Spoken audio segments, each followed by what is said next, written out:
Marty and Lisbeth, who lived in June. You've heard of them, haven't you? Do you remember when they had an outing and Marty jumped off the roof of the woodshed and nearly killed herself? Titta! Jag kan flyga! Abe made up all kinds of crazy stories. Like the night when he persuaded Marty to go into the wash house and pretended to be a ghost. Det är jag som är greve Klå!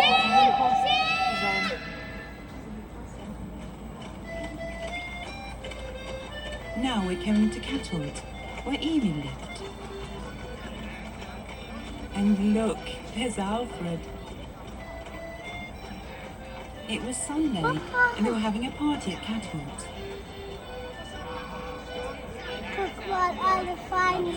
People were on their way to the party, and the flag was at the pole. Aha, that's what you thought. It was little Ida who Emil had ran up the flagpole. So it was the tool shed for Emil as usual after one of his pranks. Suddenly they found that Emil had disappeared. Oh, how they searched for him everywhere, even in the stream. But there was no sign of Emil. For Emil had moved out of the tool shed.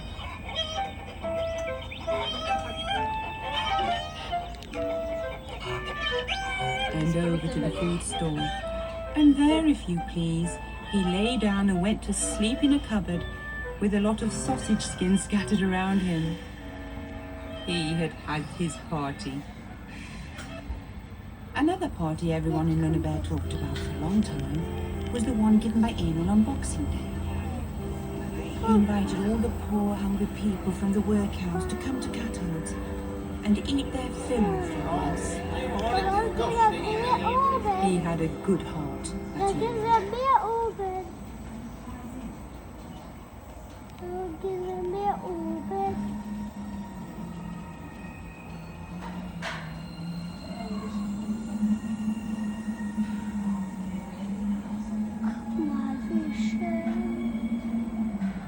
Have you noticed that we're flying?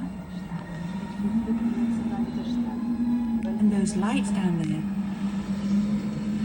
That must be Vasastan in Stockholm. And Midge's house. He's probably down there, waiting for Carson as usual. Carson is a handsome, intelligent, and reasonably stout man in his pride. And he flies in when he likes.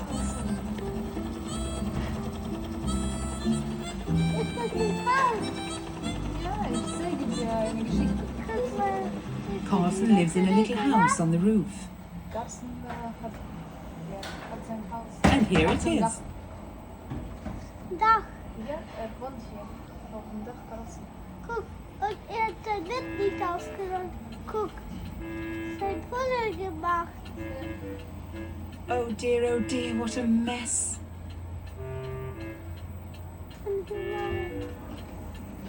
We don't want to stop here. And what has happened to us now?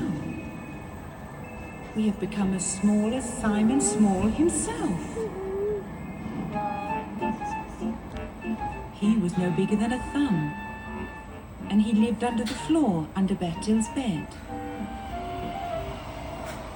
He rented a flat there from a horrid rat.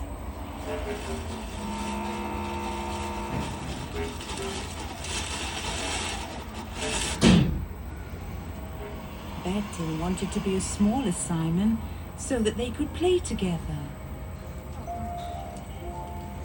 It's fun to be so small that you can bathe in a sugar bowl.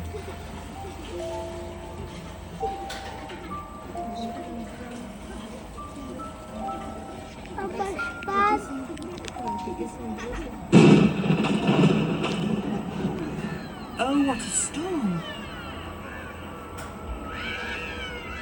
And we are in the middle of a great forest. This is Matt's fort, where Matt's robbers hang out.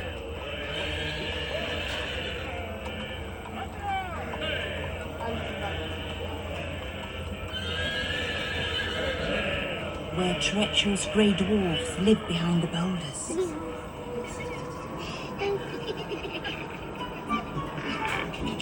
And rum hops beneath the roots of the trees.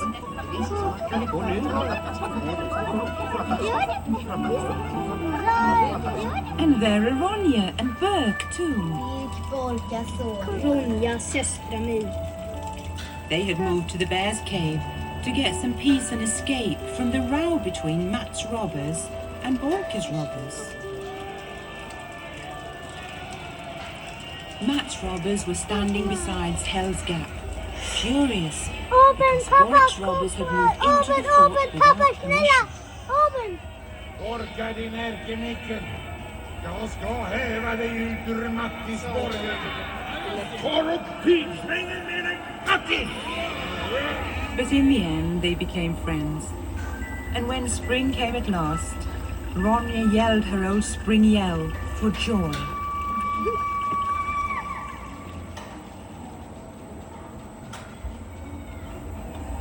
But what's going on here? There's a fire. This was where Jonathan took his sick little brother on his back and jumped out of the window.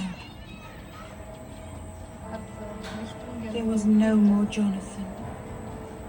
He died when he jumped out, and poor Rusky was left alone.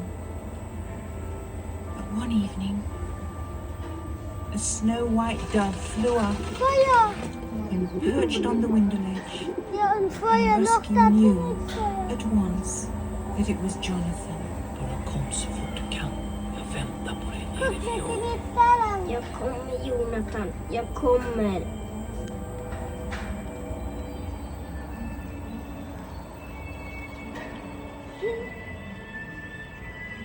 Jonathan had talked about a place called Nangijala, where you went when you were dead.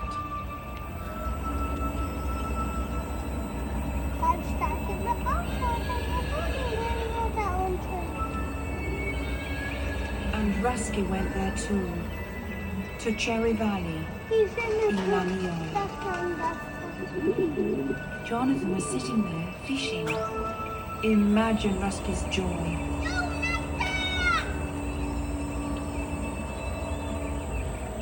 But in Nangijala, there was also Wild Rose Valley, which was no longer free.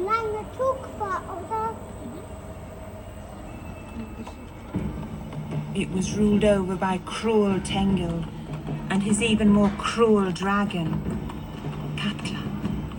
Lejonhjärta är ännu inte funnen. Vår nåd är först But a nice old grandfather, Matthias, lived there too. Jonathan and Rusky hid in his house until it was time to set out for Tengil's country. Their journey led across the bridge over the terrifying Karma Falls. And it was there for the first time they saw Katla. The she-dragon from ancient times. Jonathan, jag är rädd.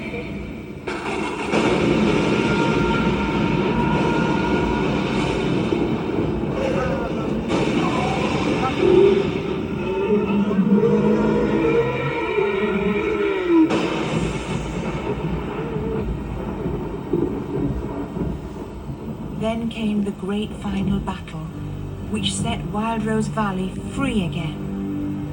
But by then, Jonathan had already been paralyzed by Katla's fire. As they rested by the precipice that plunged straight down to the depths, Jonathan talked about Nangilima and how wonderful it was there. Then Rusky took his brother on his back and jumped over the edge into the light of Nangilima. Jonathan! Jag ser ljuset! Angelina! Jag ser ljuset!